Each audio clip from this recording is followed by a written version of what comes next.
आध्यात्मिक पथ की कहानी सुनने वाले सभी श्रोतागणों को जय श्री राधे, जय श्री कृष्णा। दोस्तों, मेरे चैनल को लाइक से सब्सक्राइब जरूर करिए। आपका एक छोटा सा सब्सक्राइब मुझे बहुत मोटिवेट करता है। आइए कहानी की ओर चलते हैं। कन्हैया की यह अद्भुत कथा है। अगर भक्त का प्रेम सच्चा हो तो भगवान उसके लिए नंगे पांव दौड़े आते हैं। वही बात जब कन्हैया की हो तो कहने की क्या है। अपने भक्तों के लिए वो न जाने कितने रूप धरते हैं और कितनी ही अनगिनत लीलाएं कर चुके हैं, जिनका प्रमाण हमारे धार्मिक ग्रंथों में मिलता है। ऐसी ही एक रोचक कथा है जब कन्हैया ने अपने भक्तों के लिए के अनोखा काम किया। तो आइए जानते हैं इसके बारे में विस्तार से। ऐसी है कन्हैया की यह पौराणिक कथा। इसके अनुसार एक बार की बात है, किसी नगर में एक राजा ने एक मंदिर बनवाया जिसमें श्री कृष्ण की एक मूर्ति भी रखवाई, लेकिन उसकी कभी पूजा नहीं की। पूजा करने के लिए मंदिर में एक पुजारी को रखा गया। पुजारी नियमित कन्हैया जी को नहलाता और बड़ी ही श्रद्धा भाव से उनकी पूजा अर्चना करता।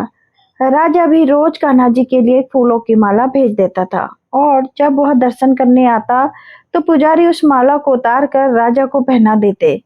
ऐसा करते करते पुजारी की भी उम्र बीत चुकी थी।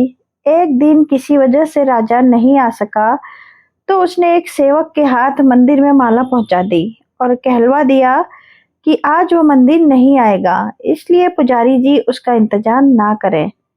इतना कहकर सेवक चला गया। पुजारी ने हमेशा की तरह कन्हैया जी की माला पहना दी, लेकिन जब शाम हुई तो पुजारी यह सोचने लगा माला उतारकर किसे पहनाई जाए। उसने सोचा क्यों न ये माला आज मैं ही पहन लूं। वैसे भी मेरी उम्र हो चली है, जीवन का क्या पता कब खत्म हो जाए।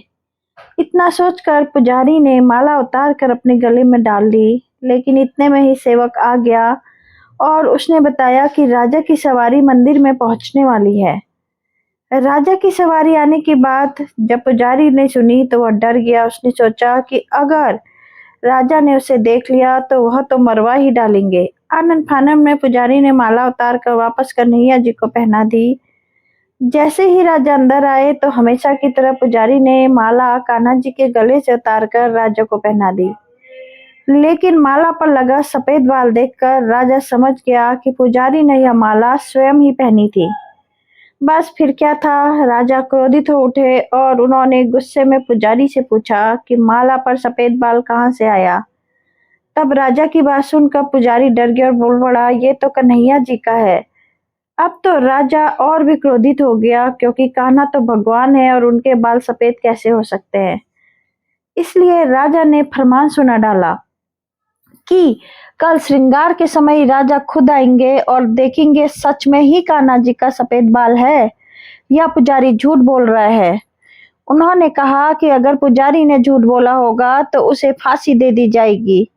राजा का फरमान सुनकर पुजारी का बुरा हाल हो गया। उसने सोचा अब क्या करे, कहाँ जाए, अब तो उसका मरना तय है। तब रोते रोते वह भगवान की शरण में पहुंचा और उसने कहा कि हे केशव, मुझसे झूठ बोलने का अपराध तो हुआ है, लेकिन हो सके तो मुझे क्षमा कर दें और राजा से रक्षा करें।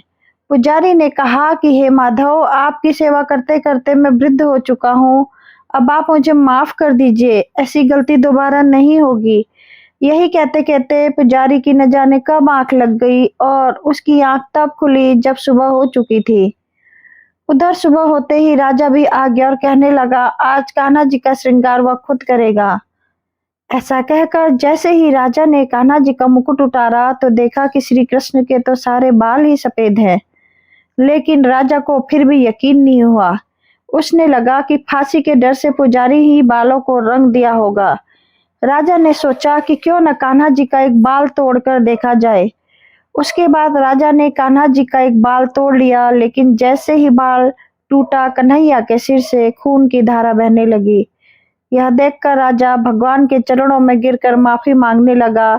तभी श्री कृष्ण की मूर्ति से आवाज आई, हे राजन, तुमने मुझे केवल मूर्ति मात्र ही समझा, इसलिए आज मैं तुम्हारे लिए केवल मूर्ति मात्र ही रहूंगा।